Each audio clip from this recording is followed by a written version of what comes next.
Happy Monday. Woohoo! Oh wait, hold on, don't go dark yet. I want to keep it up for announcements. Gabe, come tell the people what's going on. Oh, y'all are together? I thought I was at least getting 2 announcements out of this deal.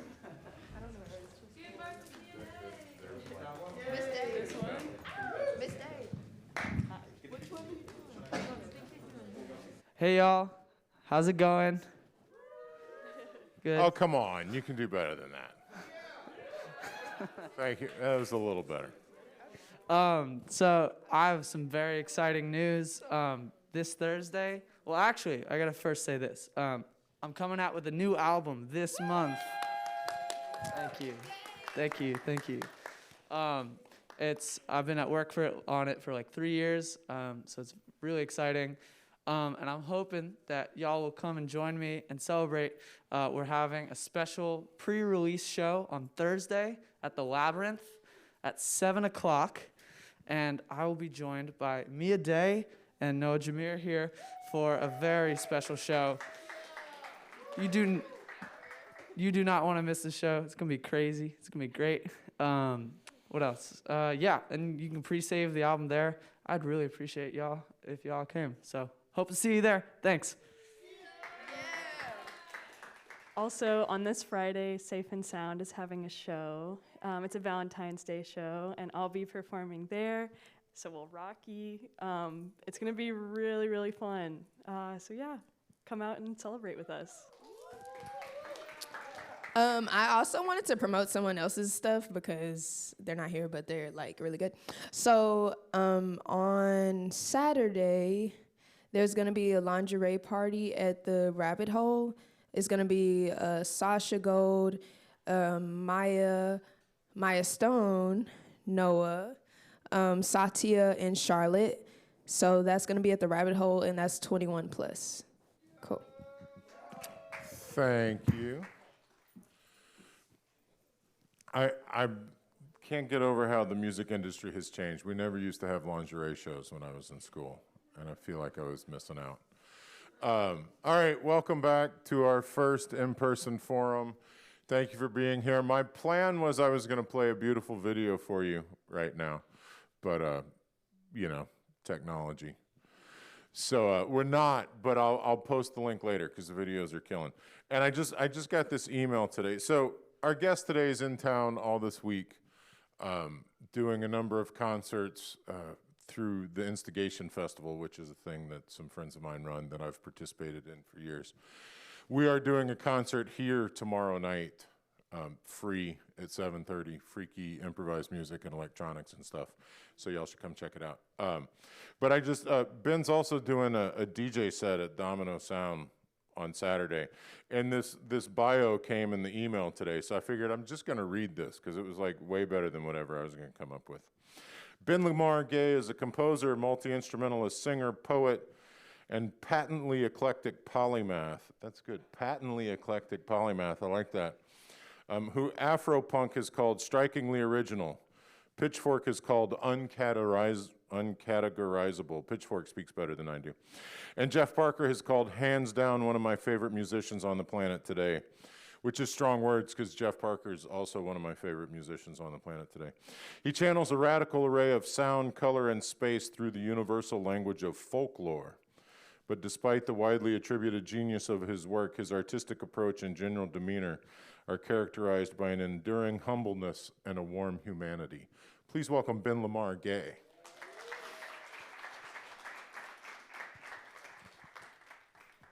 Don't forget to turn yourself on there. So, you just flew in this morning, how'd it go?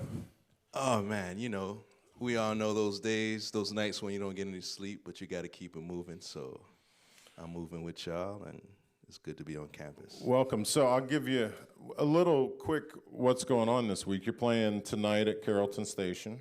Yeah. Tomorrow here. Mm-hmm. Are you playing Wednesday? Oh yeah, Wednesday with Aurora at the Hi-Ho. Yeah, that should be fun. Thursday night, I think you're off. And then Friday, we got a thing that's a live stream of the orchestra. So you do a lot of different things. How would you describe your artistic practice? You know, I love folklore. So, you know, when you think about folk tales and folklore of all these cultures, it's the one moment when every human gets to improvise to explain something that has happened. You know what I'm saying? Like, back in the day, I would just imagine a mother and the child walking somewhere, and the child is like, yo, why did the dog bark at the gator? And for that brief moment that the mother is in or the parent is in, they have to improvise and create a reason why that's happening, you know? And for me to be in that middle of improvisation like that and creativity, I always find it in folklore. So with me being who I am, I just try to draw that same tradition and being inside of a moment and being creative inside of a moment in the most simplest way. You know what I'm saying? So I always lean on folk tales, folklore, you know. I love that I asked you essentially describe what you do, and you mentioned not one instrument. Yeah, for real. You know, because the instrument is an instrument. You know, if you wanna nail something on the wall, you can really just use your hand. It may hurt like hell, but then we have all these things to extend who we are. Like this microphone is an instrument, and it's extending my voice into these speakers which is projecting it. You know, so the music, it always has to do with you, and these instruments are just to help and assist and to project what you want to do. So I've learned how to keep that instrument thing on the side, you know. That's, you know what I'm trying to get to, and you're like bobbing, ducking, and weaving, and getting out of the way. So when I first met you, I met you as a cornet player. I'm like, oh, okay, this is cat Ben. He like plays a lot of cornet. Sounds really good. And later realized you do a whole lot of other things. Yeah. You sing a bunch. You play like diddly bow, and I've seen you do like kind of electronic stuff and percussion stuff. And so what was your first musical experience? How'd you first get into making music? Well, you know, I'm from the south side of Chicago, and this is what I'm doing now. That's how I know Jeff, Steve, Ayanna, these people from Chicago with me. I link up with friends, and we build a community together. So the first time I ever made music was actually this technique of looping. You know, I know you guys seen these double tape cassettes, you know, that you can record and dub off of each other. And so one of my friends on my block, you know, I lived on a block where, of course, like many city blocks, there's a lot of interesting things going on that may attract you or may make you run away from it, you know? And so I would always seek refuge with my friends. And my friend had an older brother who had these instruments, you know, turntables, a double tape cassette player. And so my first music I ever made was just these loops, because we didn't have a sampler. You would just pause, you would put the record on, and you would take what you wanted, and you would pause it, stop it, you know, basically like continuing a line. You know, the line goes here, you pause it, boom. You add something else to it, pause, just a pause tapes, pause mixtape. So that was the first music that I made on my own with my friends, you know. And so, you know, it was, yeah, always with someone. And we just put both our dreams and desires in the pot and just cook it up, you know. And then would y'all do stuff over the pause tape? Would you like sing or rap? Yeah, I would rap. Yeah, that was the first thing. I was in love with NWA and Public Enemy at the same time. Like, it broke my heart when I saw them on BT and they had like a little scuffle, you know, because there was like a division. Like in the music industry and life, they always, you know, they put divisions on people, you know, and it's crazy when they put divisions on sound, because sound is like, it's fluid as water, you know, but they always find a way to divide it. And so I fell in love with NWA, Public Enemy. They were projecting different messages, but with the same energy. And yeah, so my rap name was BJ Thrill, and I was just copying what I heard and just rapped over. The first thing I ever sampled was Curtis Mayfield's "Give Me Your Love," because I don't know if you guys know that song, but Curtis Mayfield was from the north side of Chicago in this great area, Cabrini Green area, I think, you know. And Curtis Mayfield comes to this tradition, this high range voice tradition that reminds me of some vocalists in the 30s or 20s, like Skip James or Robert Johnson, that high pitch thing. But anyway, Give Me Your Love, it has like at least like 3 minutes of just instrumental. And so I would just pause that with the pause tapes and rap over that. So I sampled someone from my city, you know, and you guys live in a city that's like, you guys got thousands of people since the beginning of time to sample, and the whole world does, you know. So, how'd you get into playing the cornet? Yeah, I was in Alabama, you know, being from Chicago. A lot of people from Chicago have connections to the South, you know, and so my mother's side of the family is in Alabama, so every summer take that trip down to the South, you know. The South has a lot of flavor, you know, and that flavor disperses around the world at some point. And so I remember being in Alabama on this sacred land of my family's. You know, it's a very active land. And when I mean active, like, you can basically run into a family member from generations away, you know, if you listen. Because spirits and ghosts are just like rhythms, you know what I'm saying?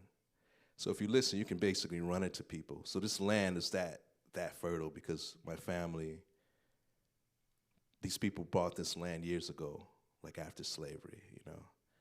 And I was on that land, and my aunt, who's kind of like the cool, like hood aunt, kind of like, you know, she's so fun to hang out with now, you know, because, you know, we'll smoke together, hang together, drink together, and just talk about family.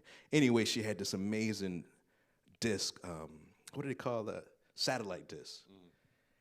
And the satellite disc used to turn so slow, and I remember the sound it would turn, and when you pushed in a channel. And then when I put it in a channel and it turned a certain way and came out the movie Mo Better Blues. And that was during this period when, you know, Spike Lee was making these movies and kind of shaking up Hollywood, this young black director. And the combination of that excitement around that, the acting Denzel Washington, and also the sound of Terrence Blanchard, who's from here. You know what I'm saying? That's that thing about the South, in my mind, you know, it always spread, it influences the whole world, you know.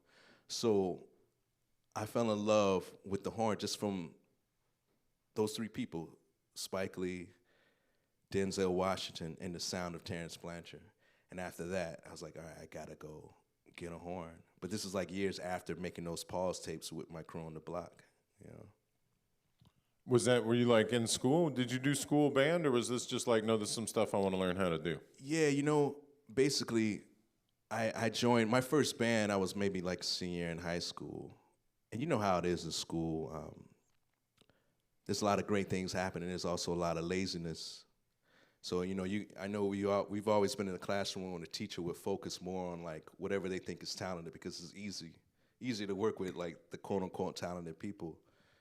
And so I basically got kicked off the baseball team. I was supposed to be a great center fielder, and you know, my mother got pissed, kicked me off the team, and I had to find something.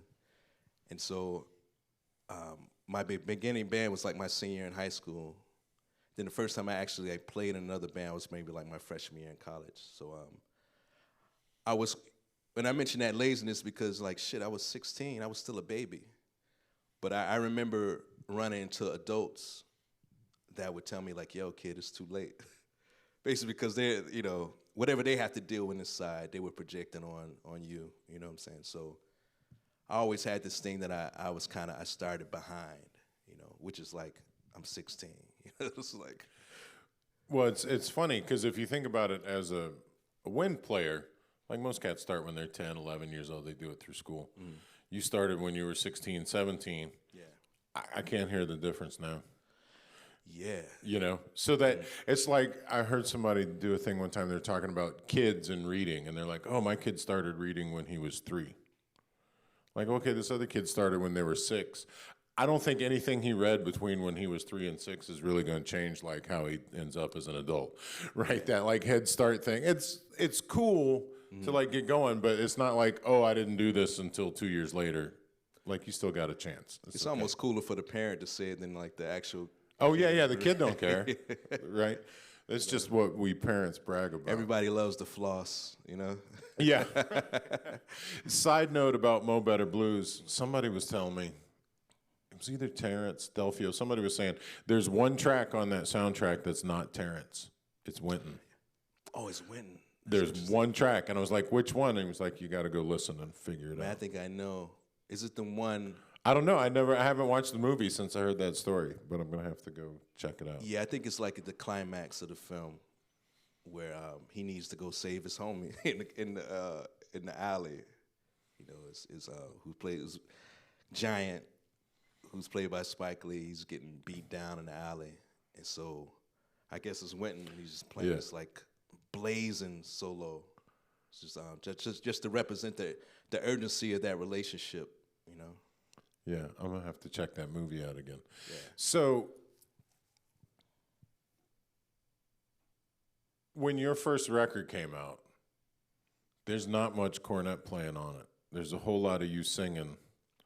There's a whole lot of what sounds like your production.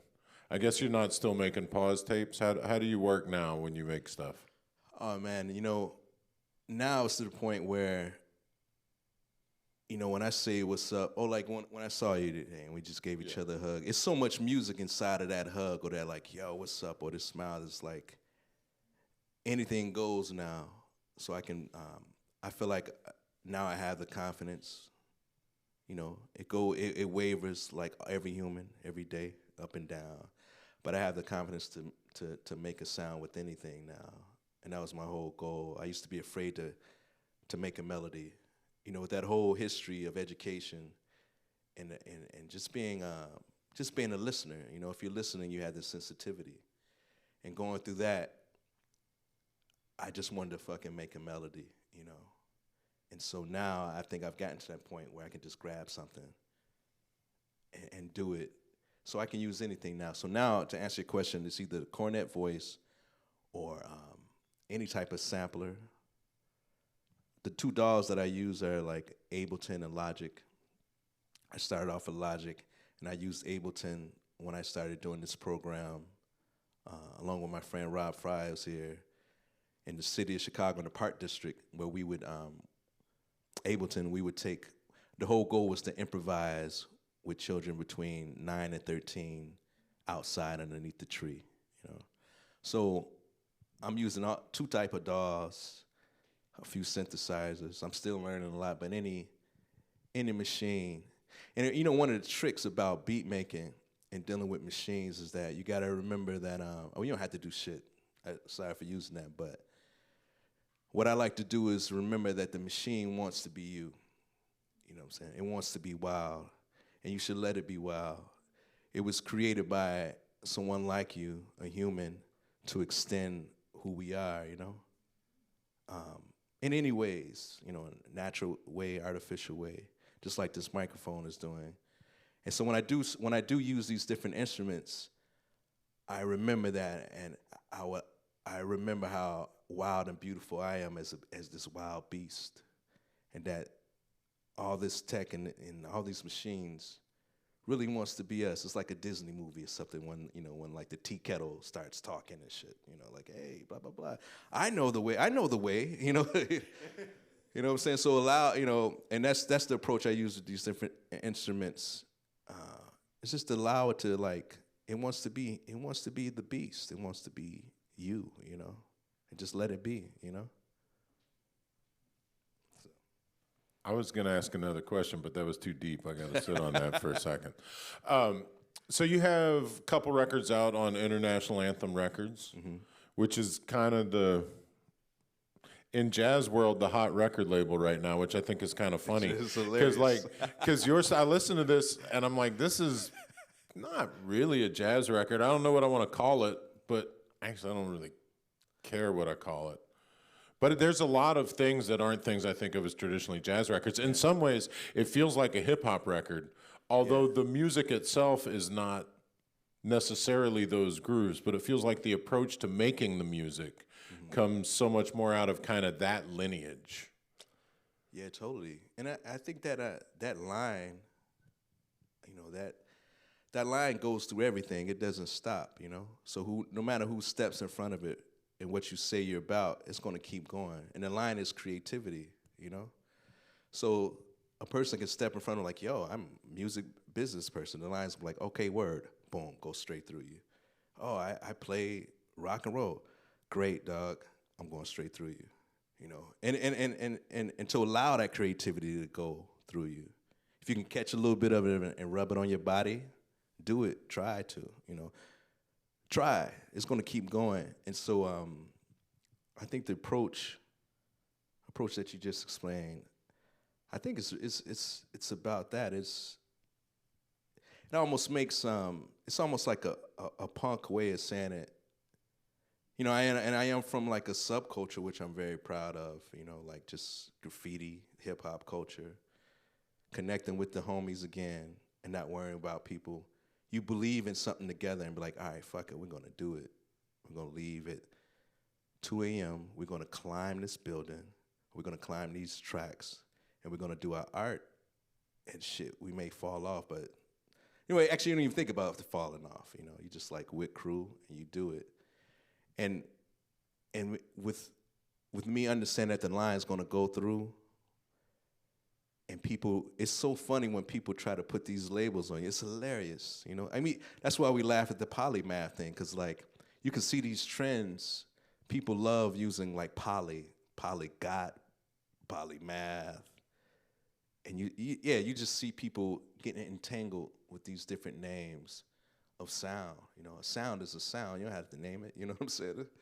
So naturally, I'm like that, mixing it up, and we all are like that, mixing it up. We all are like that. And I continue it because it's a natural thing, but it's also funny and entertaining to see how people get entangled in words. And just to remember that a word is just a vehicle that transports an emotion. You know what I'm saying? And back to that like animal thing, like shit, a grunt brings just as much clarity as like the most complicated multi-syllable word. You know what I'm saying? So yeah, I think I'm just trying to let that line go through me, and then whatever people can, for their comfort.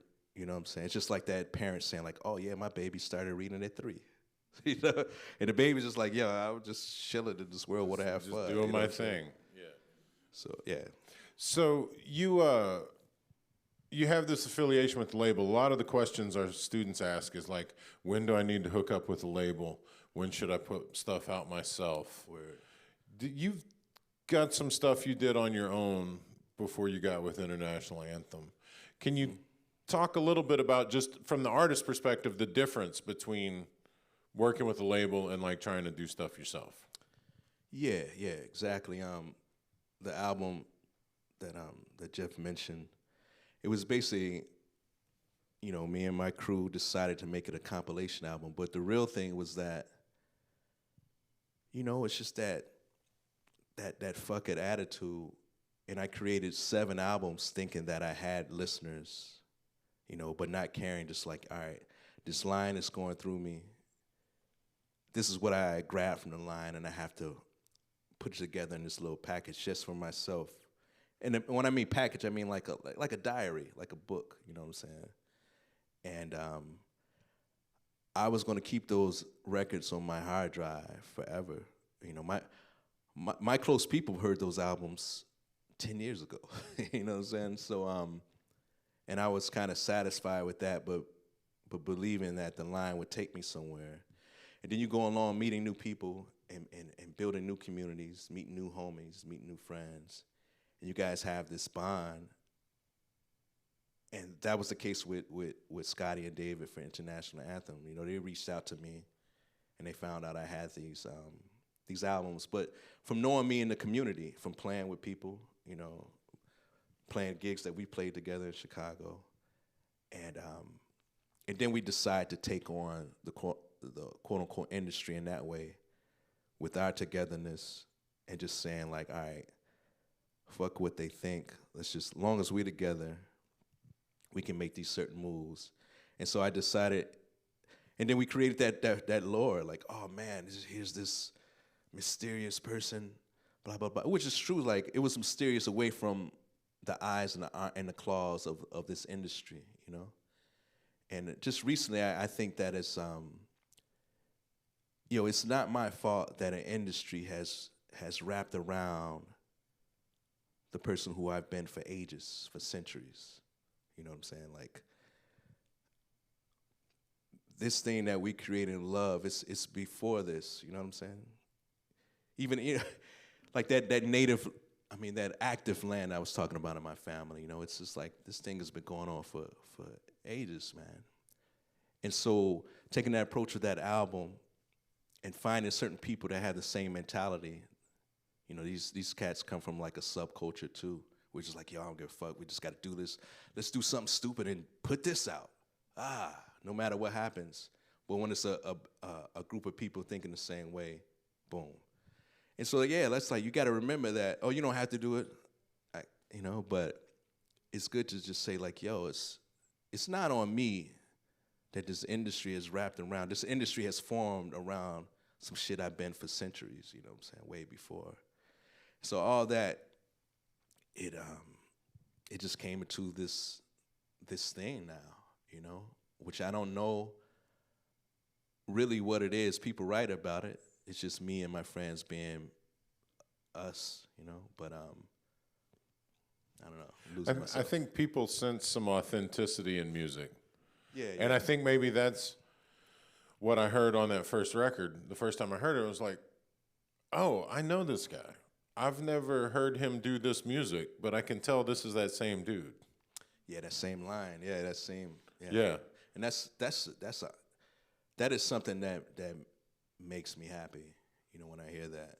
You know, it's just like, all right, cool. I'm just being myself, and as a group, you know, yourself or whoever you collaborate with, you guys make it just cute enough to enter this whole other thing, or these whole different elements of the industry, you know? So tell the people about, you got a project that I love called Freddie Dougie. Talk about that. Yeah. Y'all got to go check this record out. But yeah. Yeah, so, all right, the job that I mentioned before with the Chicago Park District, it was created by a good friend of mine, J.V. Montgomery. And it's that same thing, like finding these cats you want to work with that have like, similar thoughts, desires, similar elements, you know. And I think taking those synthesizers in my experience and going every morning to a different park around the city and improvising with young people and exploring the beauty of it, it made me a better musician. And so, you know, fast forward, JV and I and a few other friends, you know, I mentioned Rob, who's here. We developed this vibe together, you know. And so basically, Freddie Dougie was just a day me and JV chose. We had the same interest in American history, African American history, world history, and we will always have these conversations. And we just decided to meet on Juneteenth, and we basically took a cue from our friends and heroes, Hamid Drake and Michael Zarang. Every year for 30 plus years, they would have this gathering for the winter solstice, you know. And it would be this gathering that people would enter a space and share a space together in this kind of like ceremonial, meditative way for the solstice. And from me and JV's jokes and our conversations about history, we thought that ceremony, and this is way before, 2 years ago, when Juneteenth kind of blew up and it got like real pop. It was like Juneteenth parties everywhere. We kind of did it like maybe a couple of years ago, thinking like, man, like everybody deserves a Juneteenth. You know, so that was like one of our sayings. But saying it in this serious, but like funny way, you know? And so we met together. I drove down to Tennessee. You know, I went south again because that's the route I've been doing since I was a kid. Every summer, getting in the van and driving south, you know. And we met in the shack in the back, in this backyard, and we just hung. But we hung inside of sound, inside of many sounds, and we compiled them. And some of the sounds and the things we talk about are very, they're beautiful, and beautiful things are serious and funny and goofy, you know? And so our admiration of, and this came from just chilling and vibing on Frederick Douglass and what he meant. And we just took the twist of this song, everybody, let me teach you how to Dougie, you know what I'm saying? It's like, yeah, like, and then we came up with Freddie Dougie, you know? And Which would have been his rap name. Yeah, you know what I'm saying? It just Yeah. makes sense, you know what I'm saying? Like, yeah, it's like, someone said it's cute, like, it's great to, you know, it's great. Because it's such a round thing, you know. You can approach it from every side of the circle, you know. Yeah, and it's a gathering that we've been doing ever since then. You know, once a year, Juneteenth. And there is a recorded version out there that you can find. Go search Bandcamp for Freddie Dougie. It'll come up. Yeah, you'll dig it. I'm gonna pause and see if anybody has questions. Would you like to steer the conversation? Give me a little light. Who is that over there? Oh, hey, Arya. Zaria. I can't see or hear. It's dark and Nice mask, though. Thank you. So you mentioned that you were sitting on some music for like 10 years. What made you decide to wait that long to release it? Because, you know, I finally met some people that had the same outlook as me, and they made it fun. And basically they were like, yo, will you trust us? And I did, you know, and we moved together with the plan to release it, you know. But if I would have never felt that trust, and not just feel trust, but feel music off of someone, like when people are being musical, you know what I'm saying? It has nothing to do with the instrument. It's just like being musical, it has to, you know, do with listening, moving, reacting, sharing. So basically I met some people that were musical just like me, you know? And I felt trust after that. After I felt the music, I felt trust, and I was like, all right, cool. Let me just put this out, you know? How many of those records are out now? I think all of them are out. Oh, well, you know, so we had to, you know, and it's just, we didn't have that much money initially, and so that's why I had to compile it into a compilation album, and then build this whole folklore behind it, which I'm totally into. So all of them are out digitally. Okay. And maybe in a few years, because I'm releasing new things, we're gonna come out with like a discography. What's like the box set. And that's just like a thing we used to see in stores and geek out to that we can never afford, you know what I'm saying? Because the box sets would be like, you know, they make the box set look so beautiful, but the real thing is like, oh shit, that's $350. I can't afford that, you know what I'm saying? And so it's just like it's like a funny friend nerd thing, like, man, let's do a box set. It may be a box set of tapes or whatever, but it's just to get it out physical. So all of them will be out physical soon. You know. Do you have stuff you're sitting on? It's okay to sit on shit too. I have a really good friend who has masterpieces that I think are really, really good, but she's just so hesitant to release them. And I'm like, girl, just put it into the world. Wherever it reaches, it will reach. Well, so that gets to an interesting point of also what's your goal for it, right? So I feel like when you first made that music, you were making that music for yourself. Yeah. And sometimes, like, you want to get paid for it. Sometimes you just want people to hear it. There's actually a record that we're on that came from a gig in Chicago. It was part of the Instigation Fest. We played at the Hungry Brain. It was Ben and I, a friend Quinn Kirchner, drummer, and this bass player Matt Lux, who's actually playing Fender 6. And it was a completely improvised gig. Before we started, I said, let's pretend we're a Meters cover band, but we're going to make everything up. And so it was this very kind of like groove-oriented, sort of fun thing. And Steve does a really great job of documenting the festival. So it was like multi-track recorded from the club. Mostly so he would have recordings for like writing grants and stuff. And anyway, so the gig went really well. And so afterwards I emailed Dave, the engineer. I was like, hey man, can you send me those tracks? And I got them and I kind of started mixing it and I got real excited about it and like mixed it in a day and was like, this is good. I got to put this stuff out. And I think I like emailed the band and said, hey, you know, check this out. I'm thinking about putting it out. What do you think? But, you know, these cats are all younger than me, so they're like kind of slow with their email. And I think I had put it on Bandcamp before some of them answered me because I was just like so itchy, like the world has to hear this. And I listen to it now and I'm like, okay, I should have spent more time mixing that. Right, like I could have paid a little more attention to what that sounded like. But it was just one of those things and it was a vibe and just like getting it out was the excitement. And I think I've, you know, sent everybody like $23, you know, from the Bandcamp revenue. Like we ain't getting rich off of it. $22.50. Yeah. But it was just a thing that it was like, to me, that's the jazz musician in me. It's kind of the document of that night. Like, oh, here's that night in Chicago that I hung out with my friends and we played some cool music, and I want you to be able to hear it too. You know, that's super real. You know, what you said, Jeff. I mean, even with my friends at International Anthem was the same thing. Scotty was just hosting a night, you know, just hosting a live music night, and then being in that community and having all these friends / heroes around us is like, man, someone has to hear these people. You know, there's like this thing that is occurring in this space.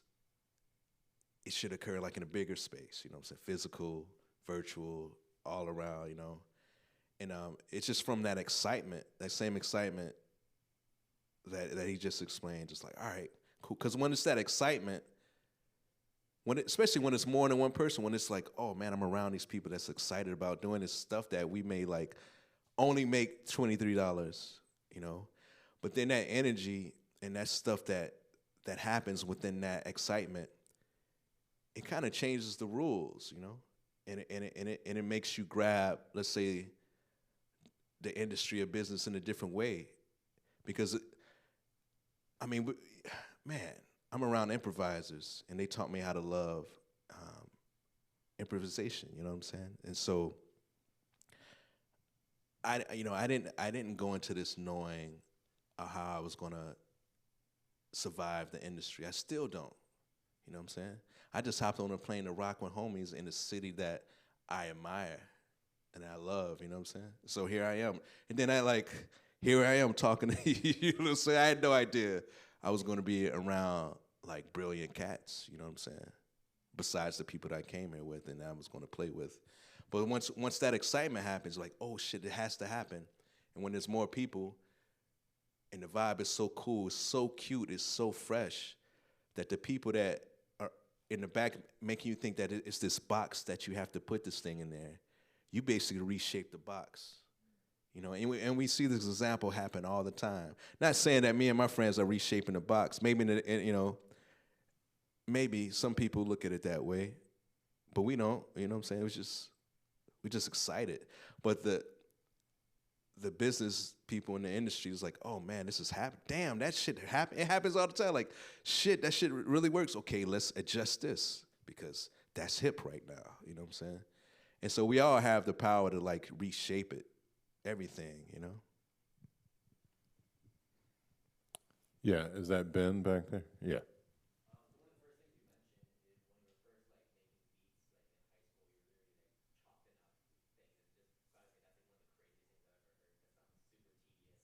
But then you're saying now you're using like Ableton and Logic and digital audio workstations. How has technology changed the way you make music or even write music? No doubt.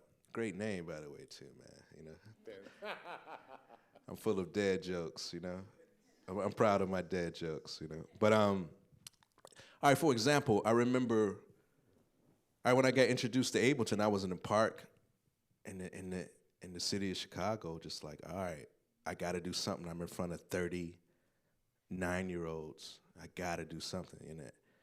And so I did it, and then I would take it away and then realize like dolls, they're so huge. It's like a universe, you know? You can get lost in technology, you know? But I think from starting out with remembering like, damn, this is how a pen feels on a piece of paper when I write my name. It's all documenting sound. Like handwriting is just documenting sound, you know what I'm saying? It's like that line that I mentioned, creativity, like writing, and this is something I've been getting into lately, you know. It's thinking about penmanship is this one of the first documents of the sound that's coming out of our mouth. So remembering that feel and that sound of the pen and paper on the pen on a pencil on the paper, and how that sound and how that feels, or remembering how those double-decker tape machines feel, pause beats or whatever. Remembering that feeling helps you go into that universe, and it helps you say like, you know what? These dolls and this technology is so huge. I'm not going to be able to conquer it all at this time, but I'm just going to use this one small element that reminds me of this feel of like pause tape. So like if you're in Ableton, you're gonna use that looper exactly the simple way, starting off simple, exactly how you use the tape machine, you know. So it gives you a point to start, because some of the stuff it can just be, it's just like the music business. It's like it's just so much. But if you find that one little thing and think of the simple thing, in my case was the tape machine, it helps you navigate better the huge universe that's out there, you know. And I just recently, maybe like 2 years ago, had to like stop myself, like, okay, this day in Ableton, I'm just gonna use 2 tracks. Put a delay right here. All right, let's go, let's see what can be made, you know. So I think that's the best way I can answer your question. You know? Come on, I know somebody else is curious. Yeah. I was wondering, like, how, as you sort of progressed making your original music, how you kind of got beyond the, like, personally, I'm kind of at a point where I'm struggling with, like, being inspired by people, but not just imitating them and finding kind of my own sound, or, like, how do you kind of go about that? Yeah, that's a hard one, you know? I think we're just constantly doing it. Because, you know, when you speak, no matter how much you try not to be yourself, you're gonna slip up and be yourself. You know what I'm saying? It's like, man, there's no one that perfect to be like, yo, I'm gonna be in this role all the time. Even if you decide when you wake up, like, yo, I'm gonna be like super happy today, and then just one little thought enters your mind, you're like, all right, fuck it. You know, or like there's no way that you can avoid from being yourself. So like don't trip on that part. And the people that really build that up as this thing, I don't know, it's I don't know why that is, but I remember fearing that.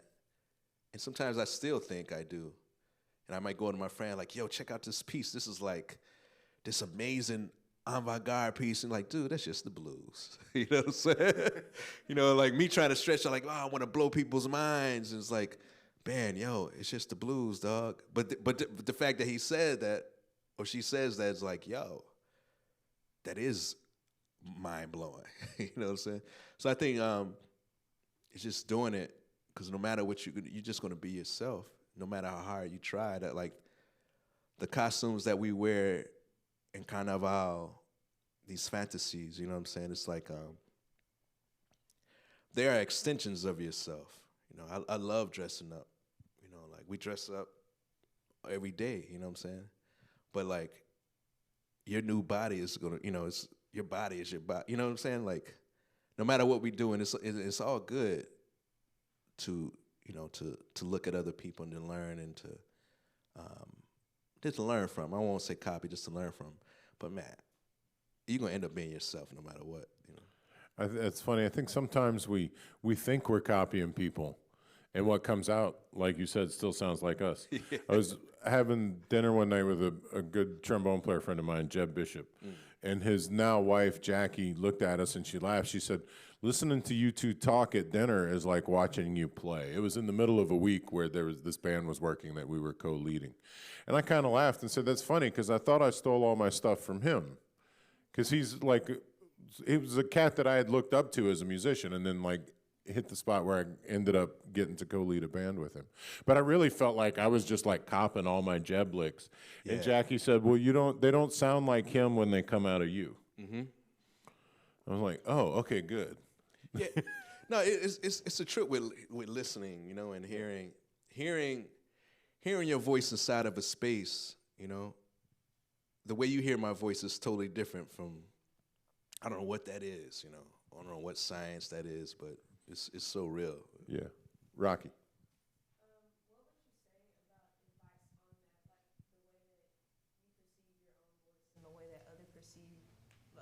Perceive your voice and your music, because I feel like sometimes I'm like, I think I'm supposed to sound like this one thing, or I think my music's supposed to sound like this one thing, and I don't want to box myself in, but I feel like I do, to try to be like what you were saying about business. I feel like it's two halves. Like I'm like, okay, I have a business mind, and then I'm also very creative, but like I'm also thinking business.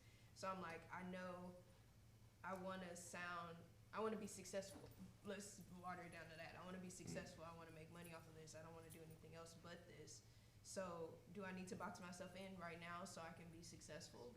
Or do I just do what I'm doing and hope that sticks and hope that works? And if it's for me, it's for me. Or, you know, do I just... No, I hear you. Yeah, I was looking away because I was thinking how I can approach it. You know, success, it's like, you know, how we talked about how the universe of dolls and technology, like music business is so huge. And I think the idea of success is huge as well, you know, so I guess figure out what that is for you. But before that, remember that we have bodies, you know? Like, this is real. This is like the realest shit.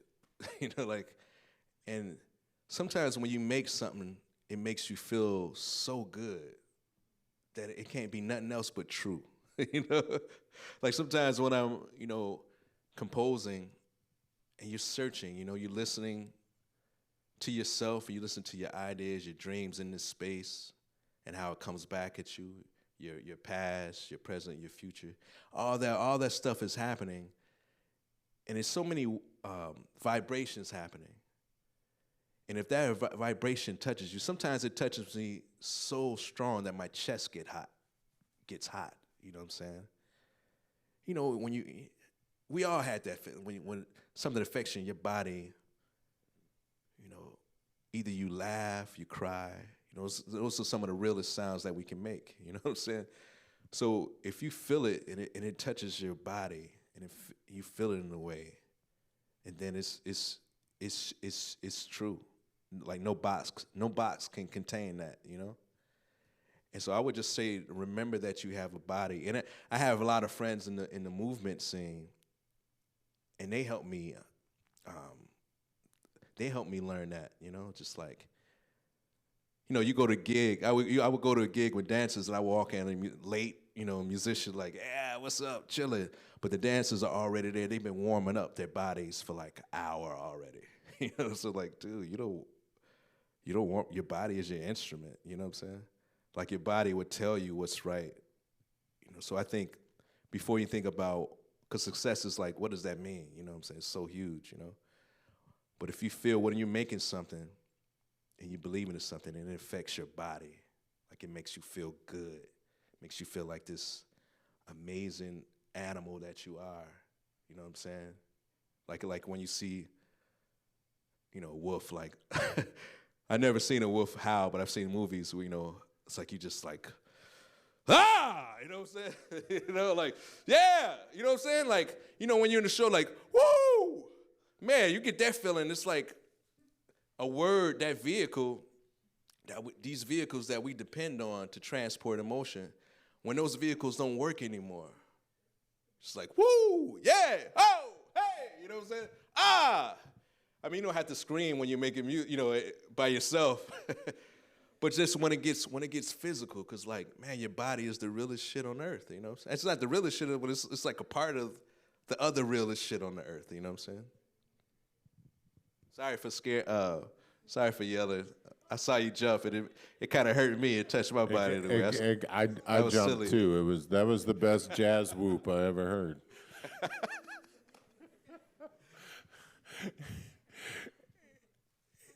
Anybody else have questions? So I will remind you tomorrow night, right here at 7:30, free.